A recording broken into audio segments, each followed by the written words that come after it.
Од денеска е пуштена во употреба новата цитолошка лабораторија во Општа болница Кочани, во која ќе се вршат испитувања за цитолошки претраги на ПАП тестови. Оваа лабораторија ќе помогне при развојот за и превенцијата за заболување и за рано откривање на карциномот на матката кај жените. Директорот на Општа болница најави отворање на уште многу нови оделенија во болницата во Кочани. Ова нова услуга која прв пат се воведува во Општа болница Кочани, досега таков тип на услуга немаме.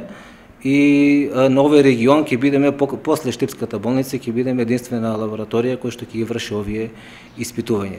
Така да ние ќе продолжиме со новиот тип на услуги кои што ќе ги нудиме. Ова е една од најновите услуги. За ова веќе е информирано и Министерството за здравство и Фондот за здравствено осигурување со цел тие услуги да бидат на терет на фондот со упатот матичен гинеколог, за да може полесно да дојдеме до дијагноза, затоа што самите тие ПАП тестови знаат да разграничат дали се работи за обично бенигно заболување или не дај Боже некој инвазивен карцином на цервиксот на матката.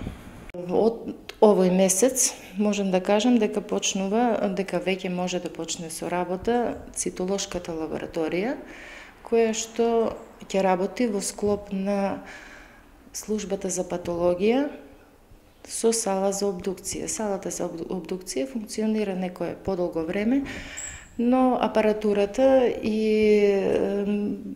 комплетно персоналот веќе сме опремени за да почнеме со работа и со испитување на ПАП тестовите. Инаку ваква лабораторија за прв пат се отвара во Кочани. Со ова им се олеснува на граѓаните кои имаат потреба од вакви испитувања да не мора да одат во Штип. Од Општа болница Кочани исто така најавуваат и нови вработувања.